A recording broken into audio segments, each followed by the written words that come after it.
After these things, Jesus went away to the other side of the Sea of Galilee, which is also called the Sea of Tiberias. A great multitude followed him, because they saw his signs which he did on those who were sick. Jesus went up into the mountain, and he sat there with his disciples. Now the Passover, the feast of the Jews, was at hand. Jesus therefore lifting up his eyes, and seeing that a great multitude was coming to him, said to Philip, Where are we to buy bread, that these may eat? He said this to test him, for he himself knew what he would do. Philip answered him, 200 denarii worth of bread is not sufficient for them, that every one of them may receive a little. One of his disciples, Andrew, Simon Peter's brother, said to him, There is a boy here who has 5 barley loaves and 2 fish.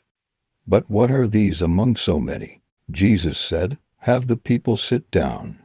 Now there was much grass in that place, so the men sat down, in number about 5,000. Jesus took the loaves, and having given thanks, he distributed to the disciples, and the disciples to those who were sitting down likewise. Also of the fish as much as they desired. When they were filled, he said to his disciples, Gather up the broken pieces which are left over, that nothing be lost. So they gathered them up, and filled 12 baskets with broken pieces from the 5 barley loaves, which were left over by those who had eaten. When therefore the people saw the sign which Jesus did, they said, This is truly the prophet who comes into the world.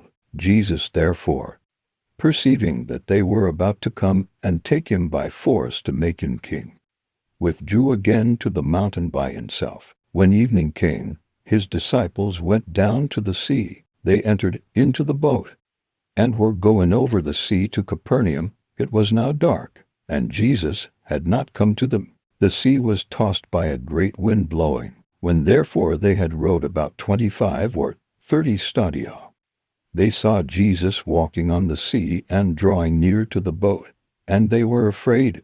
But he said to them, It is I, don't be afraid. They were willing therefore to receive him into the boat.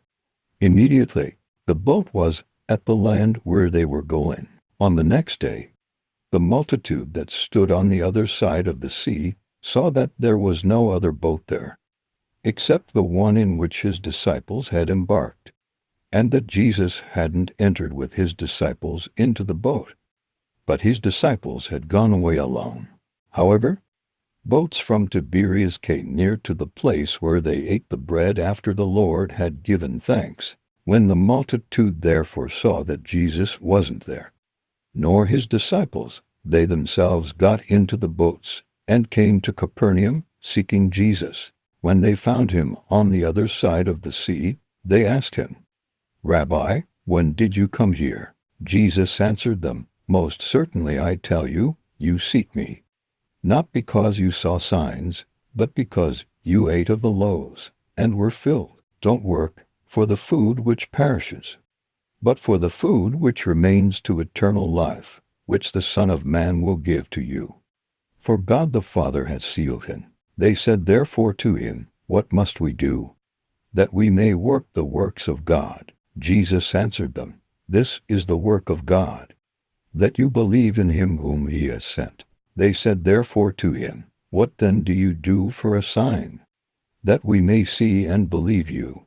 What work do you do? Our fathers ate the manna in the wilderness, as it is written, He gave them bread out of heaven to eat. Jesus therefore said to them, Most certainly, I tell you, it wasn't Moses who gave you the bread out of heaven, but my Father gives you the true bread out of heaven. For the bread of God is that which comes down out of heaven, and gives life to the world. They said therefore to him, Lord, always give us this bread. Jesus said to them, I am the bread of life. Whoever comes to me will not be hungry, and whoever believes in me will never be thirsty. But I told you that you have seen me, and yet you don't believe. All those whom the Father gives me will come to me.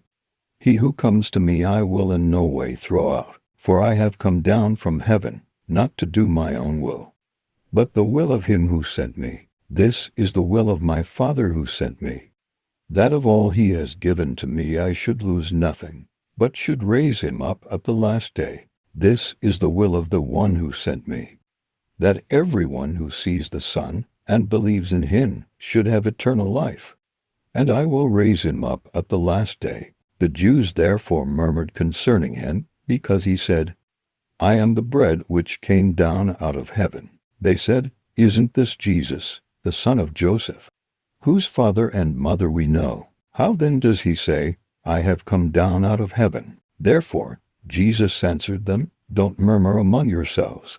No one can come to me unless the Father who sent me draws him, and I will raise him up in the last day. It is written in the prophets, they will all be taught by God.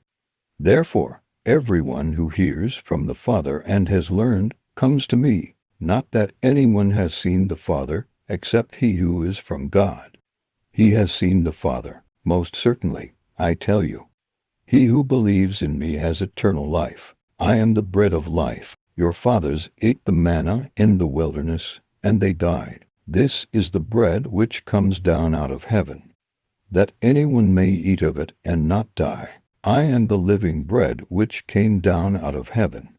If anyone eats of this bread, he will live forever. Yes, the bread which I will give for the life of the world is my flesh. The Jews therefore contended with one another, saying, How can this man give us his flesh to eat? Jesus therefore said to them, Most certainly I tell you, unless you eat the flesh of the Son of Man and drink his blood, you don't have life in yourselves. He who eats my flesh and drinks my blood has eternal life, and I will raise him up at the last day. For my flesh is food indeed, and my blood is drink indeed. He who eats my flesh and drinks my blood lives in me, and I in him. As the living Father sent me, and I live because of the Father, so he who feeds on me, he will also live because of me. This is the bread which came down out of heaven, not as our fathers ate the manna and died.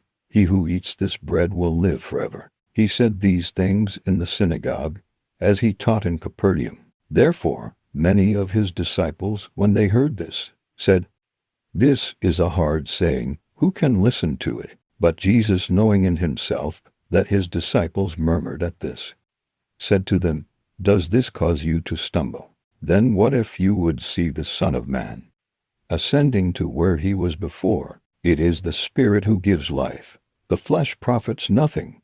The words that I speak to you are spirit and are life. But there are some of you who don't believe.